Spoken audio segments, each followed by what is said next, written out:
जब उत्तर प्रदेश के आजमगढ़ में देश के गृह मंत्री अमित शाह आज पहुंचे तो उन्होंने यही शब्द कहे, राहुल बाबा जगह अपनी पसंद की चुन लो, आओ दो दो हाथ करके देख लेते हैं।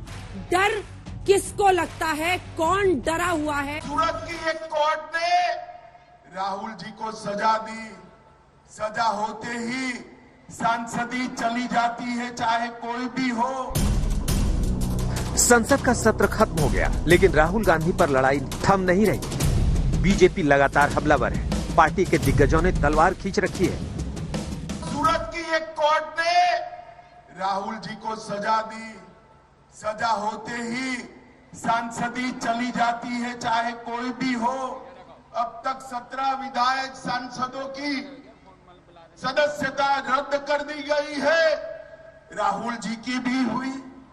अब इसमें एक कांग्रेस वाले काले कपड़े पहनकर पूरी संसद बंद कर दी। मुझे लगता है कि राहुल गांधी जी के ऊपर जिस तरीके की तुरंत और त्वरित की गति अपनाते हुए कार्रवाई किए गए हैं, उसमें से मुझे नहीं, सारा हिंदुस्तान में पार्लियामेंट की कार्रवाई पे सवाल उठ रहे हैं। राहुल गांधी पर सियासी विवाद तब बढ़ा जब उन्होंने लंदन में मोदी सरकार को घेरने वाले बयान और भारत में लोकतंत्र को खतरे में बताया। राहुल पिछले कुछ दिनों से सरकार पर विपक्ष की आवाज दबाने का आरोप लगा रहे हैं।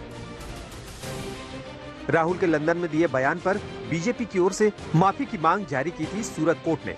मोदी सरने वाले बयान को लेकर राहुल को 2 साल की सजा सुना दी और फिर राहुल की संसद से सदस्यता चली गई। बवाल और बढ़ा।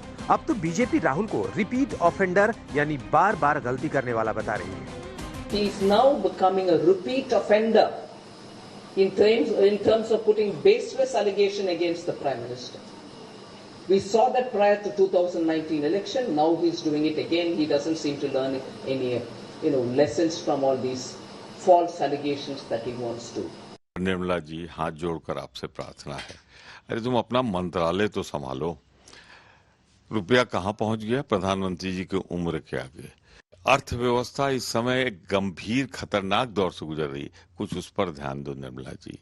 आप कानून व्यवस्था या दूसरे नेताओं के बारे में क्या बोलेंगी? राहुल की संसद सदस्यता गई तो जर्मनी ने सवाल खड़े किए। कांग्रेस के नेताओं ने जर्मनी के सवाल पर बवाल खड़ा किया और सरकार को घेर लिया, लेकिन अब मोदी सरकार ने जर्मनी को दो टूक जवाब दिया। We see comments from time to time by foreign governments on developments in India. Germany is a recent example. I am not sure what they seek to achieve by such comments. Certainly India is not waiting for their views or validation. Rahul Gandhi के बयानों को BJP ने सियासी हथियार बना लिया है। दूसरी ओर कांग्रेस भी किसी भी हाल में झुकने को तैयार नहीं है। ये जो 20,000 करोड़ रुपए अदानी जी की शेल कंपनीज में हैं, ये किसके हैं? ये बेनामी हैं, किसके हैं? मुख्यमंत्री की सूची, उप मुख्यमंत्रियों की सूची, सदन के नेताओं की सूची। कभी जो व्यक्ति जमानत के लिए जाता है वो अपने साथ नेताओं का फौज लेके जाता है। लड़ाई 2024 की है। राहुल पर जारी तनातनी में शायद बीजेपी और कांग्रेस दोनों को फायदा दिख रहा है। आज तक ब्यूरो।